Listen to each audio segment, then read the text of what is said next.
Ameturidhisha na mimi leo nimependa sana show yake. Hiyo ni moja. Ukija kwa Ahmed Ally hana mpinzani. Hawa wengine wote wanajaribu. Sababu kila anachokianzisha Ahmed Ally hakuna anaweza kujaribu. Kwa hiyo nimependa uingiaji wake na nimeufurahia. Na hapo kwenye uingiaji umesema Ahmed Ally hana mpinzani. Nimezungumza na Ali Shabani Kamwe, msemaji wa Young Africans. Amesema kwa mara ya kwanza kisima cha burudani, manake hajawahi kushiriki kwenye utambulisho wa timu yake. Muda wote amekuwa akiwaachia watu, yeye akikaa kwa mbali. Msimu huu amesema kwa mara ya kwanza anataka aje kuishtua dunia.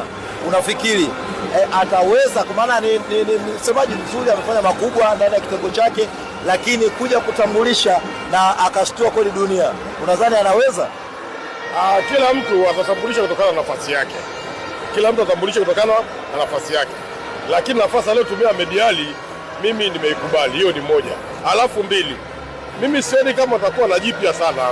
Maana yake ukiona wanaume wanatafuta vichwa vya kupiga, sijui wanatafuta vichwa gani mpaka waje waonyeshe maajabu.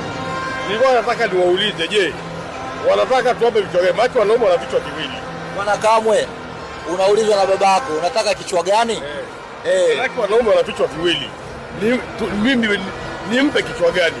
Nimpe kichwa kikubwa au nimpe kichwa kidogo? Mwanao sasa. Hao wanaotaka vichwa. Na mwanao leo anataka? Nimesema wao wanataka vichwa. Nimpe kichwa kikubwa au kichwa kidogo? Sababu wanaume wana vichwa viwili. Hilo wataamua wao.